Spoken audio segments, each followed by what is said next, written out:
This is my nightmare community, and seeing as we've recently cleared the entire map of play carts, we'll be moving this community to Lethal Zone very shortly. But there's a few things I'd like to do in order to make the transition as smooth as possible. But before that, I decide to talk to Waldrum about our success in defeating the Blood Plague. Only regret is there's no plague zombies left to kill. Well, that's a little psycho, Waldrum. I'm not gonna lie to you, mate. That is a little bit psychotic. Moving on from that foreshadowing, I load up and then head out. My first plan is to raid all the resources from the local communities. And as a Brit, this comes very natural to me. I'm also on the lookout for someone with the chemistry skill. That way I'll be able to make as many Red Bulls as I can carry. Unfortunately, there's no secret Heisenbergs in this community, but their leader Patricia has an empty 5th slot. And ignoring the fact her name sounds like she abuses waiters on the weekend, she will have to do. So to keep her sweet, I decide to find her and her mate some fuel. But I'm also known as being a bit of a menace. Well, I've got to make sure that they're staying, like, limbered up while I'm gone, you know? On the way, I take out an annoying feral. Ah, look at him.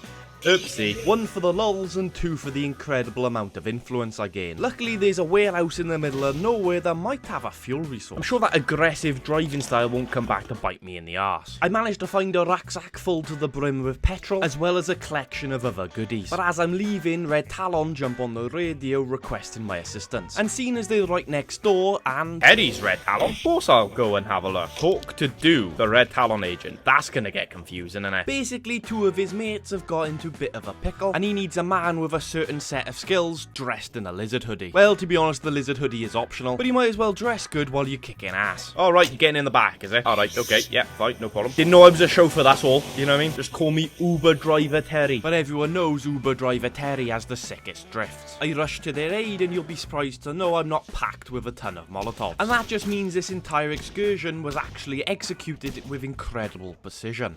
But it seems these Red Talon guys certainly aren't the cream of the crop, as there was like 3 zombies and one of their mates tragically died. And while they're grieving their loss, I sell them my redundant shit and pinch their 3 ammo rucksacks. He then gives me a fishing textbook, which I'll be honest feels a little pointless, considering all the lakes around here are like ankle deep at best. A screamer then goes mental in the distance, so I pull off the greatest snipe of my career. Oh wow, look at that for a shot. Come on, chap. But whenever I pull off something sick, it's not too long before I get humbled. Oh shit, I'm stuck in a... Ah, you prick. I got stuck in an animation.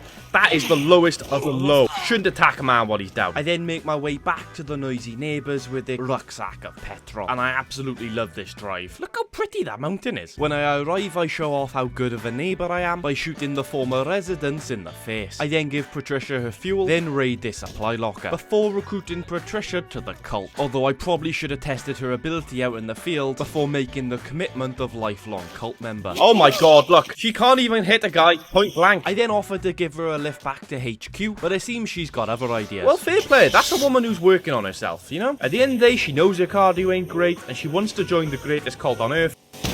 She wants to work on herself. I appreciate that. Cardio is important to survive in Zombieland. We all know that. I get to base, then take over as the newbie Patricia, and I'm just now discovering she's a recovering alcoholic. Good for you. Sobriety is the most important thing.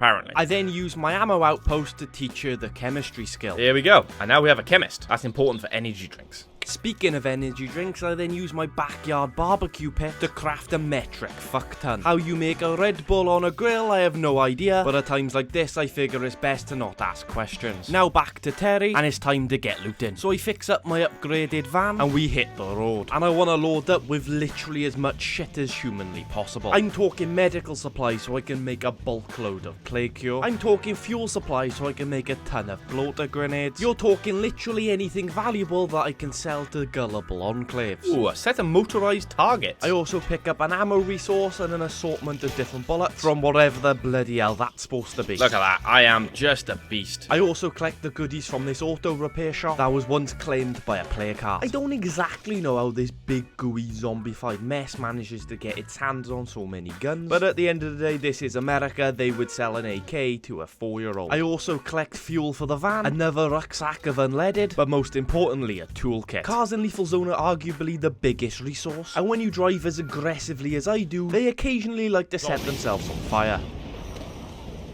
Okay, maybe not. Anyway, with my pockets full of mainly combustible materials, I double forward roll to flex on the unathletic, then make my way back to base to drop off all of my goodies. But while I'm on my way past some more Talon knobheads radio me and tell me they got some shit to trade. I don't know what it is, but today these knobheads just seem obsessed with me. I make sure to sell them everything from the nearby area, then use my overwhelming amount of influence to steal all of their resources. But don't worry, I've still got enough influence to make you like and subscribe. Genius segue or cringy call of action? I'll let you decide in the comment section. We do eventually get back home after a very successful day of pillaging. However, we do have a feral in pursuit. Well, I'm gonna fight him with my bare hands. I think we can all agree that this is the most alpha male thing possible. Beating a crackhead with a terminal illness with a piece of wood. And given my impressive athletic abilities, it's only a matter of time before I cave in his skull. That's who you're dealing with, chat. But the important thing to remember is whenever I get cocky, I'm about to make a mistake. You see, using firebombs on armoured zombies is a bit like going down on a prostitute. It achieves nothing for myself and is a complete waste of resources. Luckily, I'll never forget the advice of Patches O'Houlihan as I dodge, duck, dip, dive and dodge my way to an epic victory. Also, single button executions come in clutch. After that, I drop off all of my supplies and get warned I'm running out of ammo storage. But don't worry, I've planned for this exact eventuality. I use my modified Red Talon workshop to make an assortment of 5.56 rounds, as well as the 7.62 which powers most of my machine gun. At this point, Ray Santos jumps on the radio and he's requested my help, and I kinda feel bad for him as he's dying of cancer, and the last time I seen him I left him alone in a damp and deary doctor's surgery. Unsurprisingly, this rotting medical centre isn't making a great home, and now he's requesting my assistance to move base. And in one video I've transitioned from Uber driver to a moving man. He wants to move base to a church that his family used to go to, which sounds lovely in theory, but I'm skeptical. He reckons there's been a Santos in that church every Sunday since his grandfather moved to this town. But seeing as the apocalypse has been around for about a year and a half or so, I'm calling bullshit on that one.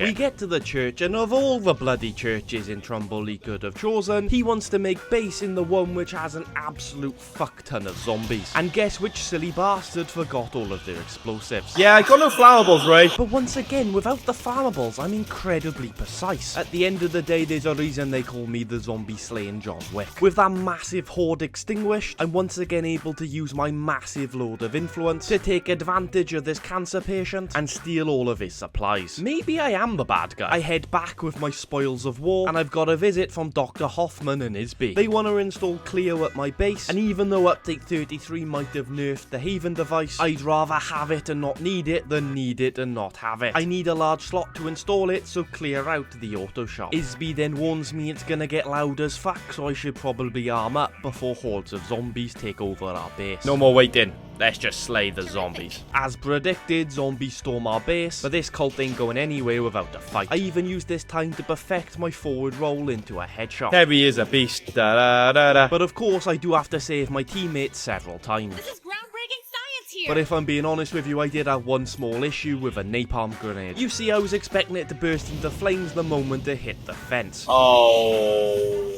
I fucked up. Not roll under the fence and set my bloody cars on fire. Well, it's a good thing I got plenty of those repair kits. The installation completes, and then all of the zombie heads start exploding. I can definitely see why they nerfed this, but even so, I reckon I can use it to have a lot of fun. But my next mission is definitely the hardest yet. Listening to my allies' final remarks. As a man, that's incredibly difficult, so instead of testing myself and growing as a person, I just walk away with my 500 influence. Now, the last thing I want to do before moving to Lethal Zone is maxing out my survivors' stats so they have the best chance of survival. And I decide to start with Waldrum. He's the bloke from earlier who misses killing plague zombies. Well, don't you worry your pretty little head, Waldron. I'm gonna have you fight plenty of bloody zombies. In fact, I'm gonna have you take out a juggernaut to try and max out that fighting skill. I've also equipped him with a double bit axe to try and complete this final bounty. But my first mistake was not giving him any Adderall so he could run around like an ADHD kid. So I not so tactically retreat back to base, and the feral hunting me down kills himself on my boot. Remind me to install spikes on my car in real life in order to keep crackheads away away from me. Thankfully, the damage was nothing that couldn't be undone with a medikit. And this time I head out with enough caffeine to comatose a rhinoceros. The first horde charges me down, and I charge up my power swing. He hits the deck, but there's too many of them and I'm not able to get the finishing blow. I get bit and have to fight off a grappler. That's when everyone's favourite crackhead rocks up to make this shindig a proper party. I managed to dodge a number of blows in order to kill the ones on the floor, and that's when shit really gets serious. The infected fatty stampedes into my arena, and I decide to just shoot the feral to stop dicking about. Using my enhanced stamina, I manage to outrun the jug, but unfortunately once again the horde decides to grapple me. Oh shit. Oh no. No, no, no, no, no, no, no, no, no, no, no, no, no!